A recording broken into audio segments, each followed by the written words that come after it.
Hey guys, welcome back to my channel. It's Gabriella. So today's video is going to be a little bit different than the videos that I usually do. It's going to be a story time video. I've never done a story time video before and I'm not amazing at telling stories, but this story is awesome and has a really good twist at the end, so make sure you stay through the whole thing so you can hear what happened. Before I start my story, I do want to let you guys know that me and My Emerald Diaries are doing a huge giveaway this week. I'm going to give you all of the details and all the information and rules at the end of this video, so be sure to stay tuned for that and enter the giveaway because it's awesome. With that being said, let's get into the video.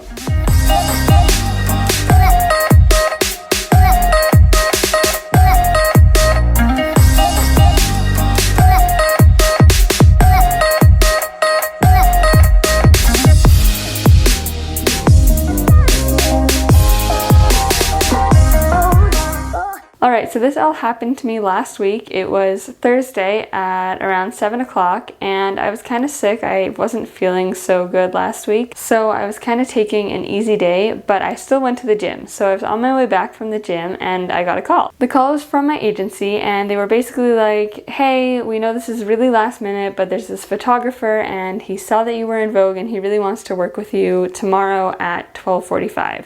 Can you do it? And I never miss an opportunity to do a photo shoot. I love doing photo shoots, so of course I said yes. And then they were like, we have a few things we have to tell you. So they said the first thing you should know is that he wants you to show up completely natural. He wants this to be a natural photo shoot, so no makeup, don't have your hair done, just completely natural. He'll give you the wardrobe there, but like, don't show up with any makeup or anything like that. And then they were like, and the next thing you should know is that he's really old-fashioned. So he doesn't have an Instagram, he doesn't have a Facebook, he doesn't have a website, he doesn't even have an email or a cell phone, he only has a home phone. After that, they were like, we'll send you an email with the details and have fun. So later that night, I got an email and the email basically said that I was supposed to go to a studio to get fitted for my outfit, and then from there, me and the photographer were gonna go to the shooting location and do the photo shoot there. So I looked up where the studio was on Google Maps and it said it was gonna take me an hour and 10 minutes to get there. So just keep that in mind. It was like an hour and 10 minutes away from where I live. So that night was completely crazy because I had to pack everything. I wanted to pack some extra outfits and some extra shoes. I also had to deal with my nails because I got my nails done like 2 weeks ago and they were purple and they had cute little diamonds on them. But since it was a natural photo shoot, I knew that there was no way I would be able to show up with purple nails. So I had to go find someone who could help me fix my acrylic nails, which if you know acrylic nails, it takes a long time and a lot of effort to change them. So that was crazy. And on top of that, I wasn't feeling well. So it was just a crazy 12 hours. But I did manage to get everything done, and at 11 o'clock on Friday morning, I headed off to the photo shoot. So I got to the studio to be fitted, and the photographer met me at the door. He greeted me, we kind of talked a little bit, and then he gave me the outfit that I was supposed to wear for the shoot. I changed into the outfit, and it was really nice. It was like this 50s style dress with black heels, so I really liked that. I was really excited. And then I asked the photographer about my hair and makeup because remember, my agency told me to leave my hair natural and not to put on any makeup whatsoever. If you follow me on Instagram, you know that what I usually do is a lot of crazy makeup and weird hairstyles and themed photos, so to go completely natural is something that I've never done before, and honestly I was kind of nervous, but I was really excited for this photo shoot and I went along with it because he's the photographer and he gets to say in what I do and what I wear and how I look. And then I asked him where the shoot was going to be, and he told me it was going to be in the parking lot of a Subway. And I'm pretty laid back, so I was kind of just like, okay, like I'll go with whatever, you know, if he wants to do it in the parking lot of a Subway, that's fine, so we'll do that. So after that, he ordered a taxi because we were going to take a taxi from the studio to the parking lot where the shoot was going to be. And we went outside and we waited, and we were waiting, not kidding you, for like 25 minutes for this taxi. It was insane. It was such a long time. But eventually the taxi came and we got in and we were headed on our way. So the drive to the shooting location was about a half-hour drive, which was already on top of the hour and 10 minutes that I spent trying to get to the studio in the first place. But we were in the taxi and I had never been in that part of town before, so I was looking around, kind of finding different stores that I thought were cool and coffee shops, obviously coffee shops. And it was kind of strange because the photographer wasn't really saying anything to me. He hadn't really spoken to me at all since he met me.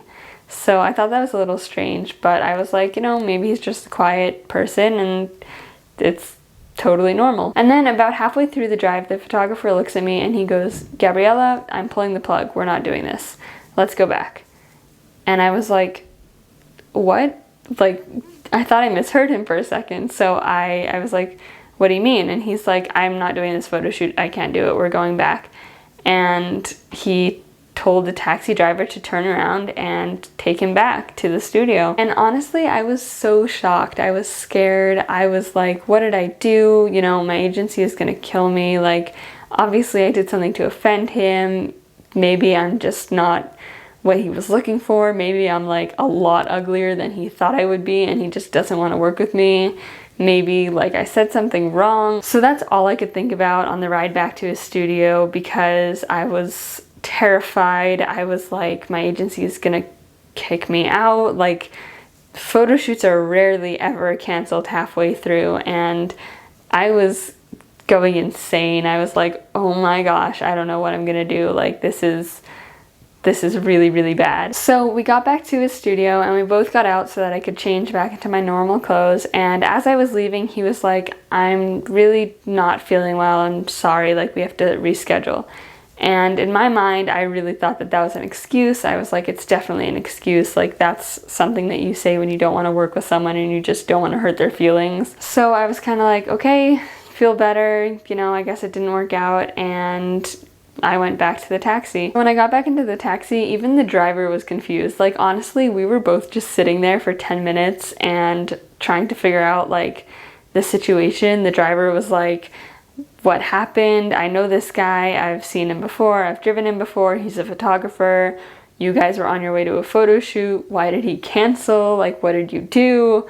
What happened?" And I was like, I have no idea. Like, I don't know what just happened. I don't know what's going on. All I know is that my agency is going to be furious, and now I have to call and tell them that a photographer quit like halfway through the shoot, and I'm scared out of my mind. And the taxi driver was like, "It's okay, don't worry about it, you can do it. Where do you need to go? I'll drive you home." So I told the driver where I needed to go, but keep in mind, this is over an hour away. So he looked at me and he was like, "That's insane. Like, it's gonna cost you a fortune if I drive you back to that place. So you should figure something else out." And at that point, I was just like about ready to cry my eyes out.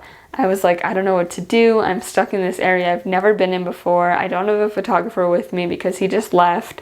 I don't have money on me to get back. I don't know what I'm gonna do. So in the end, I decided to tell the taxi driver to drop me at the nearest Tim Hortons so that I could figure out my plans. Maybe I could call someone to come and get me. Maybe I could take an Uber, whatever it was. I needed to sit down and I needed a coffee break then, like right then and there. So he dropped me at Tim Hortons and I went inside and I got some coffee, and then I thought to myself, maybe I just need a walk. Maybe walking around a little bit will clear my head and help me decide what my next step is going to be and make me not so nervous to call my agency and tell them that this just happened. So I decided to go on a little walk around the street. And I went outside and I was walking for a little bit, and then I kind of had this weird feeling that someone was watching me.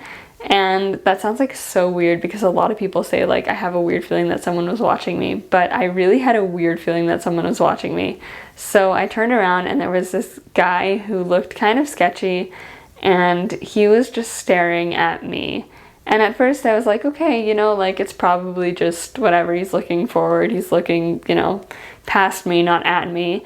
So I'll just ignore it. So I kind of just ignored it and I kept walking straight, and I was like, you know, he'll pass me or he'll turn or whatever and everything will be fine. But I turned around and he was still staring at me.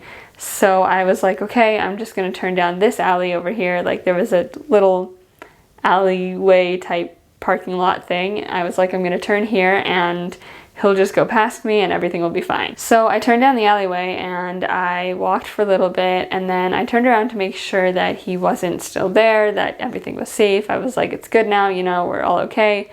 But when I turned around, I saw that the guy who was following me had actually turned into the same alleyway. So that's when I started to get really nervous, because I didn't turn onto a main road or like a big street. It was just a small alleyway, and he turned and followed me. So I ran back to Tim Hortons and I sat down and I was like crying. I was so overwhelmed. I hadn't eaten anything all day and I had no idea what I was gonna do. So I decided that my first move should be calling my agency. So I was terrified, but I made the call and I explained what happened. I said we were on our way to our shoot, and then he just quit. He turned the taxi around and he told me that it was done. And they were like, what happened? What did he tell you the reason was? What did you do? Like, what's the situation? And I was like, honestly, I have no idea. He told me he wasn't feeling well, but that could just be an excuse, and I don't know. I'm so sorry. Like, I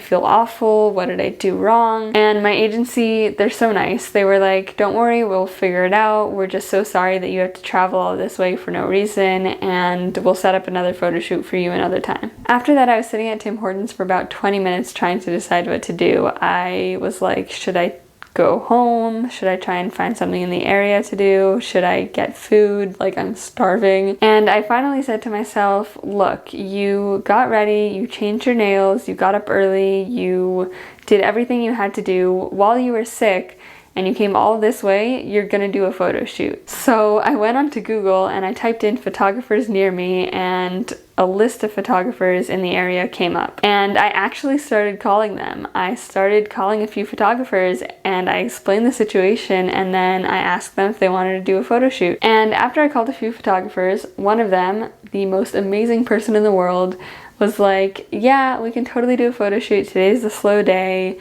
Come over to the studio and we'll figure something out. And I was like, are you sure? Like, my hair and makeup's not done. I have like 2 outfits with me, which, by the way, thank God I packed those 2 extra outfits and the heels, because it saved me. And this photographer, who, by the way, is amazing, if I haven't said that enough already, his website will be linked in the description box down below.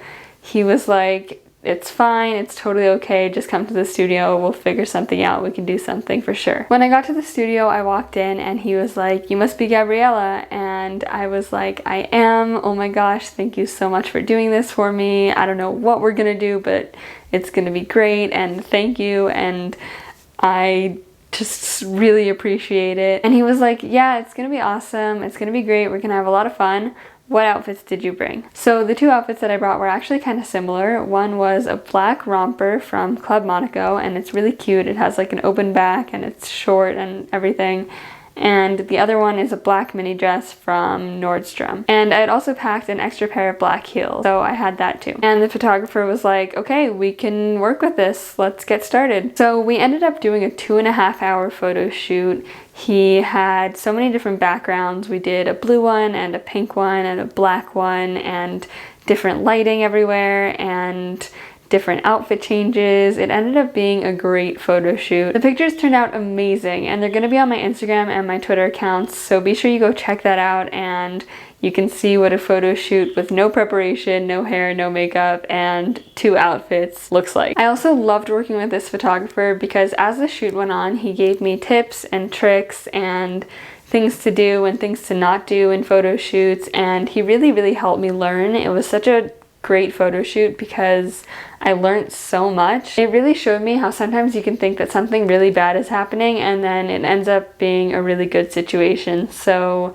I learned a lot and I had a ton of fun, and the pictures were amazing and the photographer was amazing, and I ended up having a great day. After the photo shoot, on the hour and 10-minute car ride back, I decided to call my agency to see if they got a hold of the photographer and to also let them know what happened. So when I called them, they told me that the photographer wasn't picking up his phone, and since he doesn't have email or a website or anything like that, there was no other way of contacting him, and they were worried that there was actually an emergency and that something really did happen to him. But the other thing that they told me was that they were really proud that I had taken the initiative to call different photographers and to get a photo shoot done, and that they were really happy that I was in the agency and that I'll get far with an attitude like this. So on one hand, I was really happy hearing those words because it made me feel really good about myself, but on the other hand, I was really nervous for this photographer. I was honestly really scared because if there was an accident, there was no one there who knew about it, no one who could do anything about it, and I was trying to figure out what I could do, if I could do anything to make sure that he was safe. But a few hours later, so later that night, I got an email from my agency and they said that they were finally able to get a hold of him and that he really was sick. Even though there wasn't any emergency, he was sick, but he did love working with me and he wants to reschedule and do the photo shoot another time. And that took a lot of stress off of me because I realized that I didn't do anything wrong and I didn't offend him in any way and I didn't do anything wrong with the agency and I wasn't going to get in trouble, so that made my day a lot better. Like I said, I actually ended up having so much fun at this impromptu photo shoot, and I can't thank the photographer enough for everything he did for me. He went out of his way to set up the studio for me, he gave me all these tips, he took all these photos for me. It was amazing. It was just a great experience with him. But that is my story of the time a photographer quit halfway through our shoot. I wanted to share this story with you guys because this channel is all about my life as a model and things that happened to me while I'm modeling. So since this was such an interesting story, I decided that it was worth sharing. If you liked hearing my story, don't forget to hit the like button and subscribe to my channel down below and leave a comment letting me know that you liked listening to my story so that I do more story time videos. Also, don't forget about the giveaway that I'm doing with My Emerald Diaries on Instagram this week. It's only for this week, so be sure to enter it before we close it. All of the details and information about the giveaway, including what you would win if you win the giveaway, are on my Instagram channel, and they will also be around here somewhere, so that you know exactly what to do to enter and to be considered to win. Guys, this is honestly an insane giveaway, and honestly I wish I could enter, so don't forget to enter and make sure you do it this week because it will close on Sunday. So that's all I have for you guys for today. I hope you guys enjoyed watching this video, and like I said, I hope you enjoyed listening to my insane story. Have an awesome week, and I'll see you in my next video.